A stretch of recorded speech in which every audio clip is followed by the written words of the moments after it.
Be'ezrat Hashem, quand on va lire cette paracha de Lech Lecha, où commence à être développée l'histoire de Avraham Avinu, on va tout simplement ensemble regarder tout l'enseignement, tout ce qui est caché derrière cette vie inimaginable de Abraham.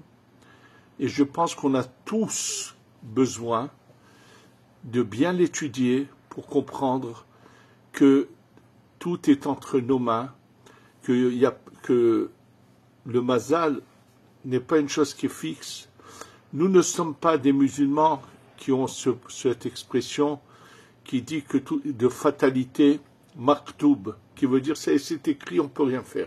On va voir tout à fait l'inverse avec les paroles de nos sages que nous allons étudier dans cette paracha. Dans la paracha elle-même, c'est mentionné, et on va le voir tout de suite. Mais on va commencer à comprendre toutes les épreuves terribles qu'a passées Avraham Avinu. Première épreuve que passe Avraham, alors d'abord sachez que c'est dans les Mishnayot de Masechet Avot, Pereke, 5e chapitre, Mishnah Gimel, donc dans le Perke Avot, dans le 5e chapitre, 3e Mishnah. Il est dit, Asara Nisyonot Nitnasa Avraham Avinu Ve'amad Bekulam.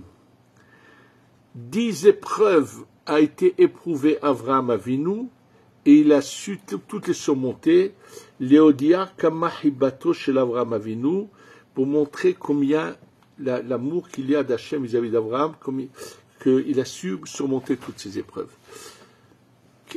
Alors, bien sûr, la première épreuve, et c'est le début de notre paracha. Première épreuve, c'est quand Hachem lui dit Lech lecha me'artzecha, quitte l'endroit où tu vis, il vit en dehors d'Eretz Israël, sans qu'il lui dise exactement où il va aller. Dans le Zohar, on nous explique qu'Avraham, il a des visions, il voit qu'il y a un endroit dans le monde, dans le globe terrestre, il y a un endroit où la lumière divine est plus intense. Et c'est vrai, c'est le cas, la terre d'Eretz Israël, la terre en entière d'Eretz Israël, c'est l'âme du globe terrestre. Oui, l'emplacement a aussi une âme. La lumière divine descend ici en Eretz Israël, elle se répand d'Eretz Israël dans le reste du monde, mais l'essentiel, c'est ici. C'est pour cela que le Ora Haïm Akadosh, Rabbi Haïm Ben Attar, dans son commentaire qu'on appelle Ora Haïm, on l'appelle, et nous on l'appelle l'Ora Haïm Akadosh, le Saint Ora Haïm, au début de cette paracha, il essaie de comprendre pourquoi Hachem parle directement avec Avraham sans d'abord, il n'y a pas de préambule, il n'y a rien. Et ensuite, il explique pourquoi il lui demande de partir. Il dit bien que c'est marqué que Asher ani shochen betocham, moi je réside dans le peuple d'Israël. Il rajoute les mots suivants, oui, je réside dans le peuple d'Israël. Be'odam ba'aretz, lorsqu'ils sont en Eretz Israël. C'est les mots du Ora Haïm, vous les regardez. En tous les cas, plusieurs questions. Pourquoi fallait-il qu'il naisse en dehors d'Eretz Israël? Et qu'ensuite, on va lui demander de partir d'Eretz Israël pour aller s'installer en Eretz Israël. Si Hachem veut qu'il soit en Eretz Israël, il n'a qu'à naître d'emblée là-bas. Toutes ces épreuves aussi, et surtout celles où le Rambam ne les raconte pas, lorsqu'il est jeté dans comment on appelle ça, une des épreuves, c'est où il est jeté dans la fournaise ardente. C'est pas une épreuve, on le jette parce qu'il ne veut pas reconnaître l'idolâtrie, on le jette et il se passe un miracle. Pourquoi Avraham doit passer par toutes ces difficultés, ces épreuves, et ainsi de suite? Il faut savoir avant tout une chose, encore un détail très important. La Gemara dans Masechet Sanhedrin nous donne le nom de la mère de Avraham Avinu et elle s'appelle Amtalai Bat. Amtalai est la fille de Karnavo, c'est son nom. Mais ce qui est très intéressant, c'est normalement, dans la nature, la médecine, bien sûr, on le sait, dans tous les corps, une femme, pendant qu'elle a son cycle, ne peut pas tomber en grossesse, puisque le cycle est la chute d'une ovule qui est morte, qui provoque ces saignements. Et là, il y a eu quelque chose de très bizarre qui s'est passé. C'est la Kabbalah qui nous le révèle. Avraham Avinu est conçu, ça veut dire que le père d'Avraham s'unit à sa femme. À quel moment? Pendant sa période, pendant son cycle. Et là, elle tombe en grossesse d'Avraham. Bien sûr, tout ça paraît anormal. Pourquoi tout cela? Et sachez en plus que, avant de quitter ce monde, bien sûr, qu'elle va faire tchouva comme son mari, et elle va revenir en réincarnation en Gilgoul, chez qui? Chez la fille de Yaakov, qui s'appelle Dina. Alors le mot Dina et Nida, ce sont les mêmes lettres, juste déplacées. Nida, on l'écrit Nun, Yud, Dalet, He. Dina, Dalet, Yud, Nun, He. Oui, et comme Dina vient réparer Amtalai Bat Karnavo, qui a conçu Avraham en étant Nida, donc elle est née avec une sorte de crasse, de clipa sur elle. Comment cette clipa va lui être retirée? Lorsque Shechem ben Hamor va la violer, il va prendre tout le mal qui était, toute la pourriture, la saleté qui était collée à sa neshama, à son âme, va aller chez lui. Et d'ailleurs, de toute façon, c'est marqué que tous ceux qui malheureusement trébuchent et ne respectent pas Nida, je ne parle pas seulement dans le cas où ils ont des rapports pendant cette période, même en dehors de cette période, si leur épouse ne va pas au mikvé ou la femme avec laquelle ils ont couché n'est pas allée au mikvé, il faut qu'ils le sachent, ils se collent sur eux, sur leur neshama, une clipa terrible, une sorte de saleté, quelque chose de mauvais se colle à leur neshama. Et où c'est qu'ils marchent quand ils vont n'importe où, la Shekhinah se retire de l'endroit où ils marchent. Le mot Nida, l'explique la Kabbalah, c'est Nadhe. Le mot Narvanat, c'est quelqu'un qui est toujours en déplacement. Narvanat, il n'a pas de remplacement fixe. Et il dit le He, c'est la dernière lettre du nom de Dieu qui est la Malchut de la Shekhinah. Et celui qui a des relations avec une femme qui n'est pas allée au mikvé, il faut qu'il le sache, il se colle sur lui, cette clipa, ce mal, cette saleté qui s'appelle la nida, et où qu'il aille, il faut qu'il sache, la Shekhinah s'en va. Donc, Avraham, on voit qu'il y a un problème, tout cela. Alors, sachez que Adam Arishon, le premier homme, oui, Adam Arishon, la Gemara dit dans deux endroits, la Gemara en parle, que on considère qu'il a fait des erreurs qui correspondent à Avodah Zara, l'idolâtrie, à Shvichut Damim, comme un assassinat, quelqu'un qui a fait couler du sang, et à Gilouy Arayot, l'adultère.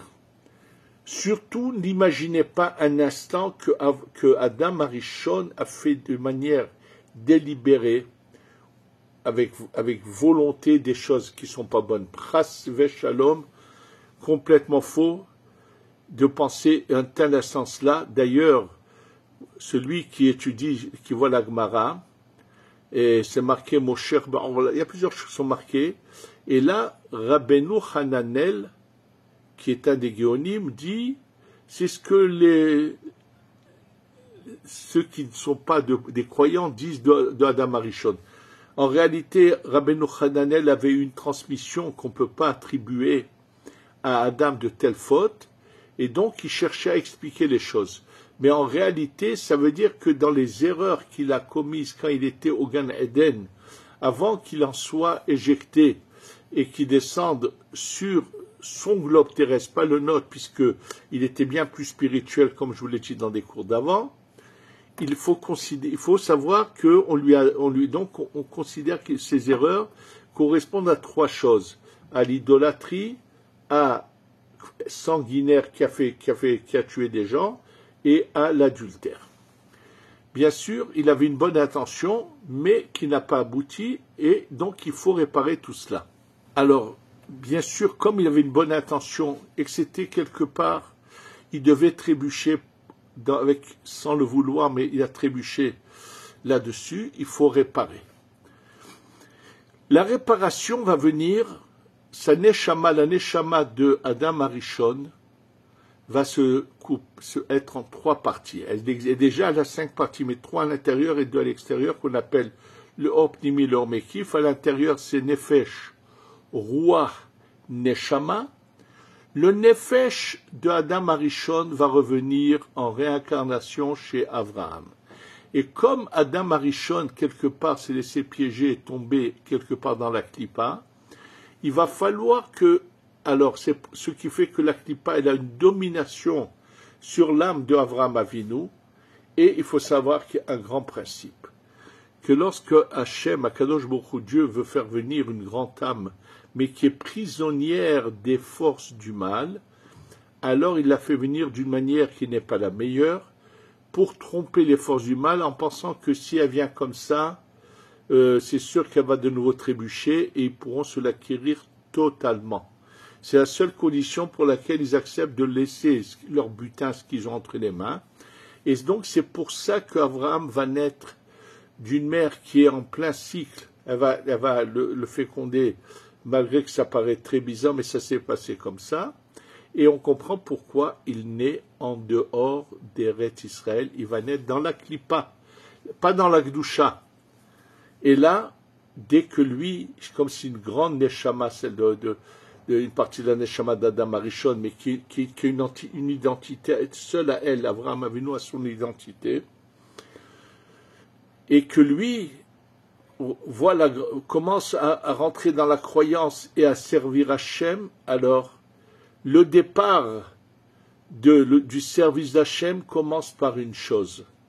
Bien que Avraham Avinu, quand il était en dehors d'Eretz Israël, mais il faisait des choses merveilleuses, combien de gens il a ramené à la croyance divine? Oui, il diffusait partout sa émouna, sa croyance, il l'a diffusée, et lui et Sarah ont réussi c'est marqué, Veta Nefesh, Asher, Asu, Becharan, les âmes qu'ils ont fait à Haran. C'est qu'ils les ont fait, c'est peu qui font les âmes, c'est Dieu. Mais eux, comme ils ont réussi à convaincre tellement de personnes à se séparer de l'idolâtrie et arriver à l'authenticité de la émouna, de la croyance, on considère que c'est eux qu'on fait ces âmes. Donc, il fait du bon travail, il a qu'à rester où il est. Eh bien, sachez que non. Que Akadosh Baruch Hu, malgré tout ce qu'il fait, lui dit, Lech lecha, tu vas quitter tout cela, pour qu'il arrive en Eretz Israël. Et, bien sûr, donc, il part, finalement, il va arriver en Eretz Israël. Donc, Abraham, ici, il doit passer toutes ces épreuves pour changer totalement tout ce qui avait de collé, de mauvais à lui, doit changer. Et plus que cela, comme nous le dit le Notzer Hesed, c'est un livre qui a été écrit par un des Admourim de Komarna. Il dit plus que cela. Il dit, on sait que lorsqu'un enfant est conçu, les parents ont une part, pas sa neshama, son âme vient de là-haut. Mais les parents vont donner, à part la partie matérielle qui est l'ovule et la semence du mari, le sperme, il y a également une partie spirituelle de l'âme des parents qui est donnée, qui va servir de vêtement à sa neshama, qui va être le contact entre le spirituel et le matériel.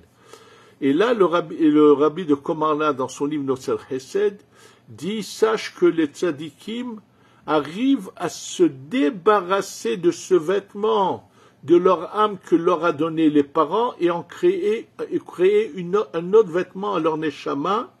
Il dit, tu peux imaginer qu'Avraham Avinu soit resté avec un vêtement aussi sale que cela sur sa neshama. Donc, en tous les cas, Avraham Avinu choisit le bon chemin. Et sur quoi on va le jeter dans une fournaise ardente? C'est lorsqu'il va vouloir ne pas vouloir reconnaître l'idolâtrie. C'est-à-dire que c'est comme lorsqu'on sort l'argent ou l'or de la terre, il faut les chauffer pour retirer toutes les impuretés, tout ce qui s'est collé à l'or ou à l'argent. Il faut, en chauffant, ça se sépare et on n'aura pris que de l'argent pur. Maintenant, où c'est qu'Abraham va également sortir ce mal qui est en lui, quand il va prendre Hagar, cette servante avec laquelle il se marie, il va éjecter de lui Yishmaël, oui, celui qui a donné naissance à toute cette descendance qui va être l'islam plus tard, bien que lui-même va faire choix à la fin de sa vie, mais c'est tout ce qu'il fallait éjecter. Donc Abraham, qui est le Nefesh de Adam Rishon, lui va aussi travailler son identité et aller du côté droit où il y a ce qu'on appelle la Sphira du Chesed, monter à la Chokhma. Donc quand on va nous dire qu'il va au Darom au sud, il faut savoir que le Darom c'est le Chesed et la Chokhma. Donc c'est pas qu'on est en train de nous dire s'il a pris le nord, le sud, l'est, l'ouest, pas du tout. Et quand il revient d'Égypte, il revient où il était au Darom, ça veut dire qu'il va descendre dans la Klippa en Égypte quand il devra partir, sortir le mal qui est là-bas, réussir et remonter, revenir. Et bon, maintenant, il y a plusieurs choses, il faut le savoir, et c'est de là qu'on va prendre on va se renforcer nous tous. Que se passe-t-il? Avraham Avinu n'a pas d'enfant. Et lorsque Akadosh Baruch Hu lui dit qu'il va en avoir, alors Avraham Avinu lui dit, mais de qui il veut qu'il soit sa descendance, apparemment, Eliezer, son serviteur. Et Akadosh Baruch Hu lui dit, non, c'est pas ton serviteur. Lo yirashrazé, Hachem lui dit, dans le chapitre 15, verset 4, Hachem lui dit, Lo yirashrazé, c'est pas lui, qui imacher yetse mime'echa, quelqu'un qui sortira de toi, ou yirashra, c'est lui qui sera qui t'héritera. Et on va voir tout de suite ce qui est marqué après. C'est marqué Vayotse Oto Ahutsa. Il le sort dehors. Ça veut dire il le sort dehors. Et là, on va voir tout de suite ce que dit Rashi. Mais avant d'expliquer qu'est-ce qu'il a fait Hachem quand il le sort à l'extérieur, qu'est-ce que cela veut dire, c'est marqué Vayomer, il lui dit Abetna Shamaima. Il lui dit regarde, lève les yeux, regarde le ciel. Et il lui dit Uspor Akochavim, compte les étoiles. Imtu, est-ce que tu pourras les compter? Il lui dit Vayomelo. Et Hachem lui dit écoute bien, Ko Yiye Zaracha. Ainsi sera ta descendance. Sachez que le mot Ko a une interprétation dans le Zohar qui fait une allusion que c'est la Shechina de laquelle sortiront les Neshamot du peuple d'Israël. Et là, avant de revenir à ce que ça veut dire qu'il le sort à l'extérieur, c'est marqué Veheemin Badonai, il a cru en Dieu, Vayarche Vehalo Tzedaka. Ça lui a été considéré comme de la tzedaka. Je ne comprends pas. Bien sûr, tout de suite, la question que vont se poser les commentateurs, mais Avraham, là, maintenant, est déjà en Eretz Israël. Il a déjà vu tellement de choses. Qu'est-ce que ça veut dire? Hachem lui dit, non, c'est pas Eliezer, ce sera de toi, et c'est considéré qu'il est cru en Dieu. Mais c'est normal. Avraham, c'est le premier croyant, c'est de lui qu'on reçoit toute notre croyance. Sachez que celui qui nous éclaire sur la profondeur de ce qui est marqué ici, c'est le Béné Yissachar. Oui, le Béné Yissachar nous éclaire à merveille là-dessus. Et pour comprendre ce qu'il dit le Béné Yissachar, d'ailleurs le dit lui-même, lorsque vont aller les explorateurs, vont aller explorer Eretz Israël, il y en a deux qui vont être parfaits. Il y a bien sûr Yoshua et Kalev ben Yefouné. Et c'est marqué que lorsqu'ils partent en Eretz Israël, À un moment donné, Caleb Ben Yefouné se sépare des autres explorateurs et va aller sur la tombe d'Avraham Avinu. Qu'est-ce qui se passe en réalité? Il faut savoir que Eliezer, le serviteur d'Abraham, qui a servi Abraham, qui était un tzaddik sans pareil, il y a en lui deux choses. Il y a en lui une grande neshama et il y a aussi une klipa. Et lorsqu'il va quitter ce monde, les deux parcelles vont se séparer. Le bon de Eliezer va revenir en réincarnation Gilgul chez Caleb Ben Yefouné. Et le mal va aller ailleurs, comme c'est marqué dans les Midrashim. Ça veut dire qu'il va y avoir vraiment une séparation. Maintenant, pensez à une chose. Avraham Avinu, comme on va le voir, s'il avait été dans n'importe quelle génération, il aurait eu une queue sans fin de gens qui seraient venus le voir, parce que qui comme lui sait lire dans les astres? Bien sûr, lui, il voit tout. Il a plusieurs problèmes, Avraham Avinu. C'est ce qu'on va le voir tout de suite. Et il voit que son esclave, son serviteur, pardon, Eliezer, est son descendant.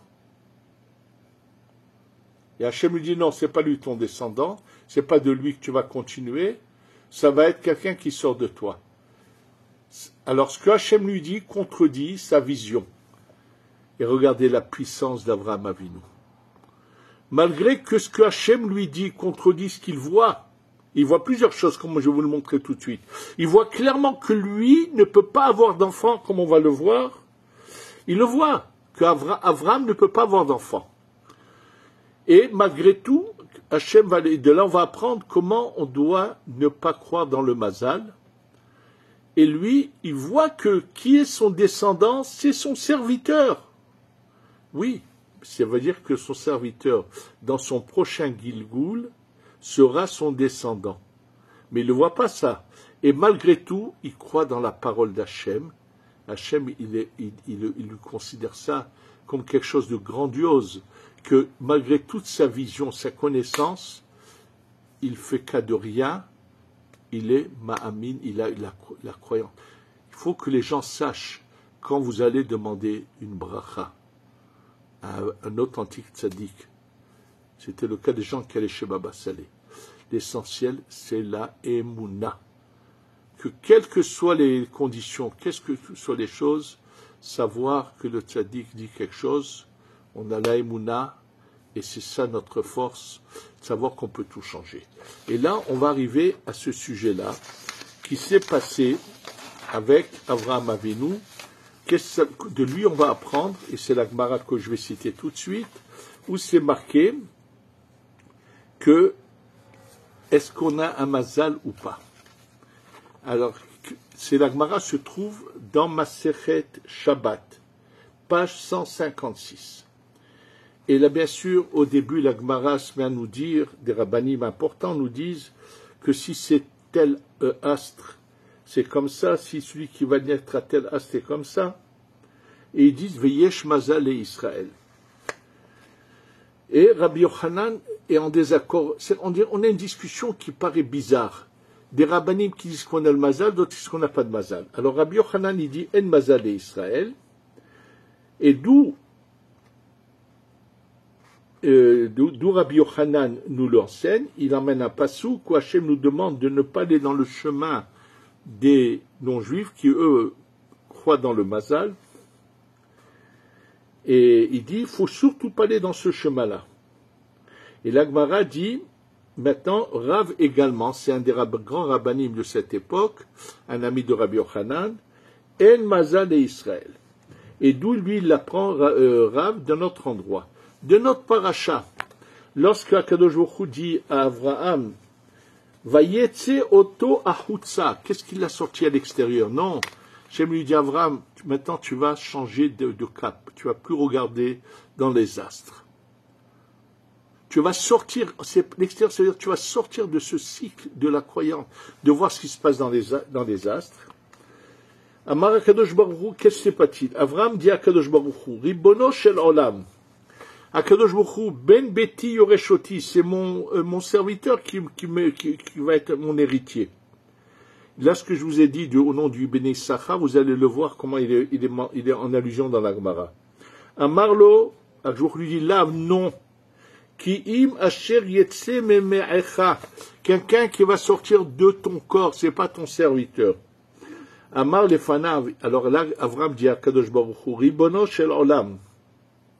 Nistakalti baistaganut sheli ve'eni raoui leolid. J'ai vu dans les astres que moi, je ne suis pas un personnage qui peut avoir des enfants. Mais, bien sûr, question que vous allez tous vous poser, mais qu'est-ce que tu t'en fous, toi, de ce que tu as vu? Mais Kadosh Baruch Hu, il sait très bien que tu dois croire. Lui, Avraham, il dit, moi, je vois que je suis un personnage qui n'a pas des semences qui peuvent donner naissance. C'est-à-dire, j'ai un problème physique. C'est-à-dire, j'ai un problème dans ma neshama également, qui apparemment m'empêcherait d'avoir des enfants. Et si tu me donnes un enfant, ce sera par le miracle.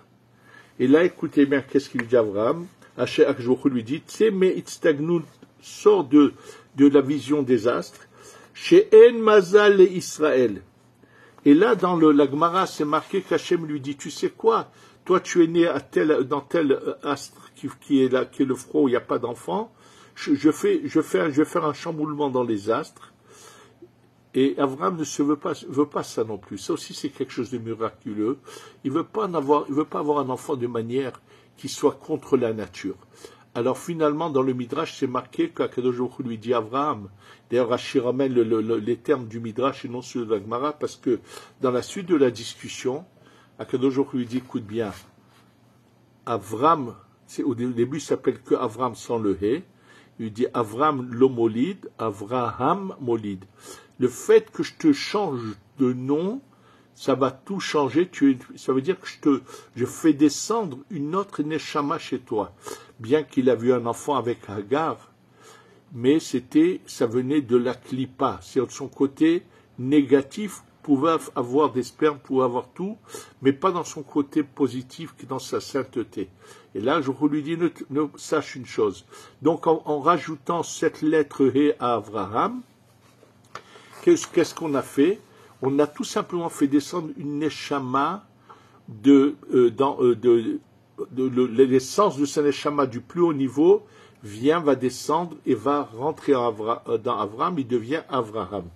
D'ailleurs, sachez que lorsque quelqu'un est gravement malade, et dans ces cas-là précis, on lui rajoute un prénom, on peut lui rajouter la vie.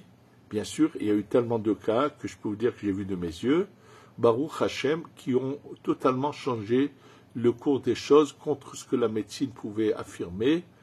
Et Baruch Hashem, des gens qui ont vécu encore longtemps, dès l'instant où on leur a rajouté un prénom.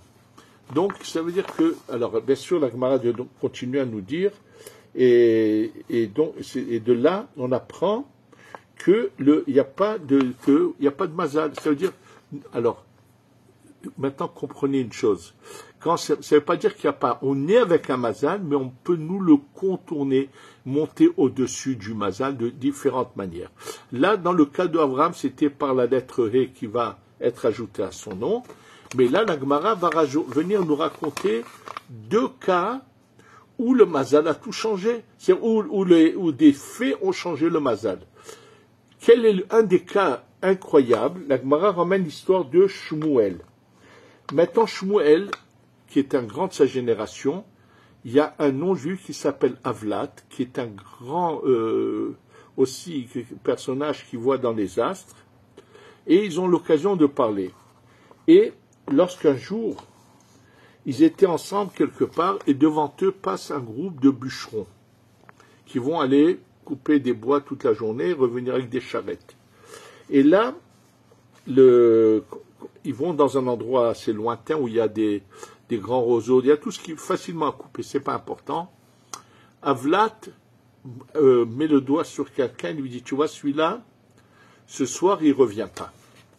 Et là, Shmuel lui dit, écoute bien, si lui est juif, tu verras qu'il va revenir.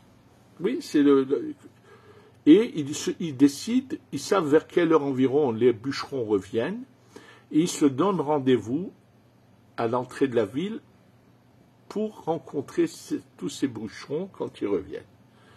Et tout ça, c'est dans la Gemara que je viens de vous citer. Et donc, quand ils reviennent, c'est ce qu'a dit Shmuel qui se réalise. Qui c'est qui est présent là? Le fameux bûcheron. Alors, bien sûr, Avlat est surpris. Il va chez le bûcheron qui a sa charrette pleine de bois, de fagots, de roseaux, de tout ce qu'on veut. Et il lui dit, regarde, il lui donne même s'il lui faut de l'argent, il lui demande, s'il te plaît, à côté de Shmuel, tu peux défaire tout ce que tu as, tout ton chargement. Je ne sais pas si c'est fait aider. Bref, on ouvre tout le chargement, on le sort, et qu'est-ce qu'on voit? On voit que entre les fameux bois ou les roseaux, un serpent mort a été, en coupant, un serpent a été tué. Donc, Avlat, il dit à Shmuel, tu vois, il lui dit oui, mais je t'ai dit que si c'est un juif, pourquoi? Que s'est-il passé? En fait, les bûcherons, quand ils allaient ensemble, ils avaient par principe chacun emmené quelque chose, et à tour de rôle tous les jours, il y en avait un qui prenait tout ce que chacun avait emmené, et en préparait comme un grand plat, où chacun aura quelque chose à manger. Un emmenait par exemple que des tomates, l'autre emmenait des cons. Ils emmenaient chacun emmenait quelque chose qui était finalement, il y en avait un qui s'arrêtait au milieu de la journée, sur le temps de son travail, s'arrêtait pour préparer et en faire un grand plat, et ensuite chacun se servait, prenait son repas de cela. Et bien sûr, c'était celui qui devait s'occuper de préparer le repas, perdait du temps de son travail. Donc c'était à tour de rôle. Ce jour-là, un des bûcherons, ce bûcheron-là, il a vu qu'il y en avait un qui avait oublié d'emmener ou qui n'a pas emmené en tous les cas quoi que ce soit. Il a dit, si c'est quelqu'un d'autre qui va s'occuper de préparer ce grand repas, et lui, il n'a rien, ils vont rien lui donner à manger, ils vont le laisser de côté, il va avoir honte, tout ce qu'on veut. Qu'est-ce qu'il a fait, lui? A dit, c'est moi aujourd'hui qui vais m'occuper de la nourriture. Bien sûr, tout le monde était content, parce que pendant que lui s'occupe de la nourriture, les autres continuaient à travailler. Et donc, c'est ce qu'il a fait. Et en faisant cette mitzvah, comme il a fait comme si il n'est pas parti chez celui qui avait rien apporté, il l'a servi comme tout le monde. Et là, bien sûr, c'est ce qu'il avait dit Shmuel. Et donc, de là, on voit que Shmuel dit, Shmuel dit, Utzdaka tatzil mimavet. La tzedaka peut annuler le décret de mort. Voilà, même un décret de mort peut être annulé. Là, on est devant un astronaute, quelqu'un qui connaît vraiment toute la vision des astres, qui voit que ce monsieur, normalement, doit partir aujourd'hui, et Hachem envoie à ce monsieur une mitzvah, il a su la faire. Il a pas dit, comme je suis encore choqué à chaque fois, je me rappelle de cette phrase. Quand une fois j'ai eu l'occasion de demander à quelqu'un qui, attention, pratiquant, qui fait toutes ses prières, et que Baruch Hashem, que Dieu lui a donné vraiment de ce qu'il faut, qui habite aujourd'hui à Yerushalayim, et qui a répondu, ne me fatiguez pas. Comment quelqu'un qui a de l'argent et il peut dire je ne suis pas en mesure actuellement, je ne peux pas. C'est de répondre d'une manière au moins avec des paroles normales et non pas parler d'une manière aussi pas jolie que cela. C'est dommage pour lui parce que c'est bien marqué que lorsqu'Hachem t'envoie l'opportunité de faire du bien, tu ne dois jamais refuser. Continuons. Donc, la Gemara ramène les cas de Shmuel et ramène ensuite le cas de la fille de Rabbi Akiva. Rabbi Akiva, il a une fille, on lui a dit aussi pareil, un de ceux qui voient dans le Kaldaé. Les Kaldaé, ce sont des gens, vous en avez aujourd'hui en France. Un jour, j'étais en France, dans un chauffeur de taxi m'a dit, les Kaldaé sont des gens qui viennent d'une partie de l'Irak. Je ne sais pas comment on les appelle en français, mais lui, ils connaissent l'araméen, il faut voir comment. Et donc, un Kaldaé qui est un grand connaisseur dans la vision, dit à Rabbi Akiva que la fille de Rabbi Akiva, le jour de son mariage, elle va le jour de son mariage, elle va mourir. Finalement, ce n'est pas le cas, mais lorsque le soir du mariage, quand elle rentre dans sa chambre, puisqu'ils n'avaient pas ils avaient des pierres, mais avec du vide entre les pierres, et quand elle avait une grande épingle qu'elle met pour tenir ses cheveux, et donc elle la met entre les pierres. Et quand le matin, elle se lève et elle veut reprendre son épingle pour arranger ses cheveux, quand elle sort son épingle, sort un serpent, et l'épingle était rentrée dans la tête du serpent, donc qui était mort. Bien sûr, elle le raconte à son père, et donc, ça veut dire ce que l'autre avait vu, apparemment serait juste, mais c'était inexact. Et là, son père lui dit, qu'est-ce que tu as fait, ma fille? Et elle raconte comment le soir du mariage, la veille, dans le mariage, elle a vu qu'il y avait un pauvre qui était de côté, que personne n'avait servi. Elle a pris, elle, son assiette, son repas à elle, et elle est partie, elle l'a donné à ce pauvre. Et de nouveau, Rabbi Akiva a dit, vous voyez, tzedaka tatzin mimavet, la tzedaka sauve de la mort. Ça veut dire que le mazal, pour nous, il existe, mais on peut le contourner. Une chose très importante, ceux qui connaissent ce que je viens de dire, peuvent avoir une question qui va leur sauter aux yeux.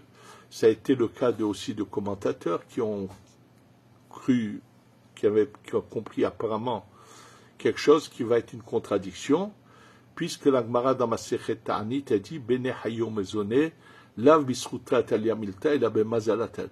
Bene, ça veut dire avoir des enfants, la vie et la Parnassa. Lav Bisruta, c'est pas par le srut que ça veut dire, et la Bemazala. Alors beaucoup ont cru que ça voulait dire que c'était le Mazal. Alors sachez que c'est faux, je vous dis tout de suite. Le mot Mazala, ce n'est pas le mot Mazal. C'est pas que c'est de l'araméen ou autre chose, pas du tout. Malheureusement, tous ceux qui n'ont jamais ouvert les livres du Harizal ne sauront jamais de quoi il s'agit. Et en réalité, les Mazala, c'est tout à fait autre chose que lorsque nous récitons les 13 articles de miséricorde. El Rahum Vehanoun, El Rahum Vehanoun, Erech Apayim, Verab Hesed Vehemet, Notzer Hesed. Donc le 8e, c'est Notzer Hesed, et le 13e, c'est Venake. Le 8e et le 13e adjectif de miséricorde sont appelés dans la Kabbalah Mazala, qui veut dire la chose suivante. Lorsque je fais ma tfila d'une manière normale et je demande ces choses-là, j'aurai du mal à les obtenir. Alors que ceux qui savent monter à un endroit plus haut où la tfila arrive, c'est-à-dire de monter ce qu'on appelle le keter d'Atilut Arichanpin, et faire en sorte d'unir ces deux parties-là qui s'appellent les mazalot, mazala, de là on peut faire descendre, ça veut dire qu'on peut tout, on peut faire descendre, oui, la vie, les enfants, la parnassa, c'est ça ce que ça veut dire. En tous les cas, retenez une chose, que on peut changer le cours de la vie dans tout. Et rappelez-vous une chose, que avec tout le bon travail que faisait Avraham Avinu en dehors d'Eretz Israël, Akadosh Baruch Hu a dit une chose. Moi, ce qui m'intéresse, c'est que toi, tu ailles habiter en Eretz Israël. Je veux que mes enfants soient à la maison. Dans cette paracha de Lech Lecha, ce mot Lech Lecha s'adresse, Hachem va le dire maintenant cette semaine, à vous tous ceux qui n'ont pas eu encore la chance de venir en Eretz Israël. Il va vous répéter encore Hachem, rentrez à la maison. Alors, pensez-y. Ne soyez pas ensuite, quand le troisième temple descend, et c'est incessant, avec la venue du Mashiach, que vous risquez de je ne sais pas combien de temps ça vous mettra pour pouvoir venir nous rejoindre. Venez l'accueillir ici en Eretz Israël, c'est la première chose. Et encore, je voudrais finir par un témoignage très intéressant. Comment on peut tout changer. Il y a eu en Irak, à l'époque du Ben Ishraï, Rabbeinu Yosef Haïm, qui était un imminent Mekoubal, bien sûr. Il y avait deux grands Mekoubalim également à cette époque à côté de lui, des personnages exceptionnels, mais ils étaient c'était des exceptions. Attention, il faut savoir que moi j'ai eu des témoignages de ce qui se passe à cette époque-là. À part tous ces vieux qui étaient des tzadikim, la nouvelle génération, c'était malheureusement complètement parti, comment on appelle ça, n'importe où. À tel point hein, que je peux vous dire une chose, c'est qu'un jour, c'est une histoire qui remonte à peut-être 30 ans en arrière, un jour, la veille de Pessah, j'arrête un taxi dans l'après-midi de la veille de Pessah. Je devais aller dans un endroit urgemment. Et il y avait le chauffeur, c'était un vieux Irakien, juif irakien bien sûr. Et donc, je ne sais pas comment on est venu à parler du soir de Pessah. Écoutez bien ce qu'il a trouvé à me dire. Ah, c'est ce soir qu'on va manger les œufs durs. Ce qui lui restait de Pessah, c'est que dans le plateau, il y a des œufs. Ça veut dire complètement à côté de la plaque. Ça veut dire complètement à côté. Oui, il faut le savoir que c'était, et ça me l'a dit, un rav qui s'appelle le rav David Batsri, qui Hachem lui envoie la réfoua chez les mains, qui est déjà un vieillard, qui a étudié toute sa vie la Kabbalah, qui est un descendant d'un des grands rabbanim, en tous les cas, de Rabbi Udaftaya, et lui m'a dit, c'est lui qui m'a dit qu'en fait, à part les grands rabbanim, le reste, bon, bref. Et donc, il y avait l'ami du Benishra qui s'appelait Rabbi Udaftaya, et il y avait un autre grand Mekoubal et Tzadik, Talmid Chacham, quelqu'un d'exceptionnel qui s'appelait Rabbi Shimon Agassi. Rabbi Shimon Agassi a passé une épreuve terrible dans sa vie. Première épreuve, c'est qu'il avait bien sûr plusieurs enfants, deux de ces garçons qui avaient l'âge de 11 ans et 12 ans, à l'âge de 11 ans et 12 ans, les deux, je ne sais pas comment c'était une maladie, quoi, mais qui sont partis. C'était terrible pour eux, pour cette famille. Peu de temps après, leur grand garçon qui a 17 ans se fiance. Et ça a commencé c'était pour un baume dans le cœur de devoir enfin faire des joies. Et celui qui se fiance, on fixe la date, c'était avant Elul, avant Rosh Hashanah, ils avaient fixé, je ne sais pas quel mois c'était Adar, ou ils avaient fixé la date, je ne me rappelle pas, elle est marquée, du mariage. Entre-temps, pendant cet hiver-là, ce troisième garçon va tomber malade, et finalement, que Dieu préserve, le jour où il aurait dû se marier, il quitte ce monde.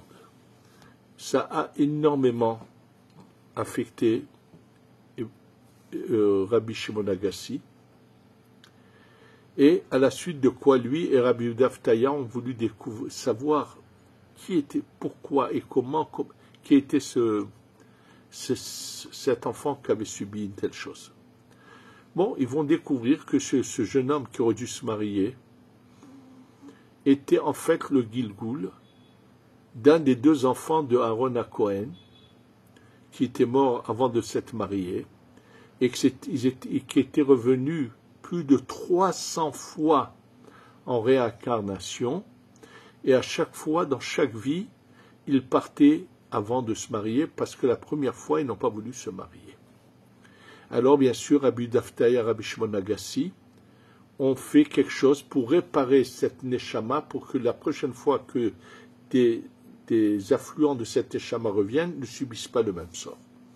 Mais un jour, on a dévoilé à Rabbi Yehuda Ptaya qu'il y avait eu une fois une option qui aurait pu annuler ces décrets, que les trois garçons de Rabbi Shimon Agassi auraient pu ne pas mourir. Comment? Une fois s'est présenté une mitzvah à Rabbi Shimon Agassi, et il l'a appliquée, une mitzvah qui n'est pas obligatoire. Elle est revenue cette deuxième fois, il l'a appliquée. C'est-à-dire juste un moment après. Troisième fois, elle se présente, et ne nous dit pas de quelle mitzvah il s'agit. Et la troisième fois que ça se présente à lui, il dit, mais moi je l'ai déjà accompli 2 fois. Et là, on révèle Rabbi Udaftaya.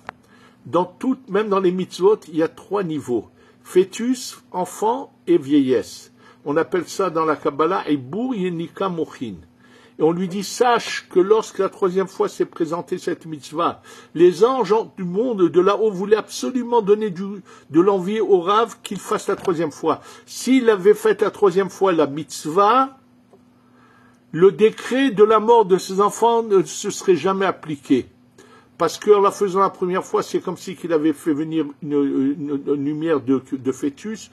Deuxième fois, de l'enfance, donc c'est pour ça qu'ils sont morts jeunes. Troisième fois, il aurait fait venir une lumière que leur aurait donné de longue vie et de la vieillesse. Rappelez-vous une chose. Chaque mitzvah qui se présente à vous, ne la repoussez jamais. Choisissez le bon chemin, celui de la vie. Venez très vite parmi nous pour qu'on ait ensemble à accueillir le Mashiach, Shiavo, Bimera, Biamenu. Et sachez, Avraham Avinu a passé des épreuves. Tout le monde passe des épreuves dans la vie. On ne sait pas ce qu'on vient réparer. Le cas d'Avraham, c'est venir réparer une partie de la vie d'Adam Arishon. Nous ne savons pas tout ce que nous voulons réparer. Mais sachez que quoi qu'il en soit, on peut tout changer. Et bien qu'Avraham, à cause de cette vie antérieure, n'aurait pas dû avoir d'enfant, tout ce qu'il a pu, il a passé des épreuves. Mais c'est finalement lui qui a donné naissance au peuple d'Israël. Et nous a inculqué la Emouna, et on va aller dans son chemin, et on va être délivré pour passer à l'étape suivante, Bekarov. Amen, ve Amen.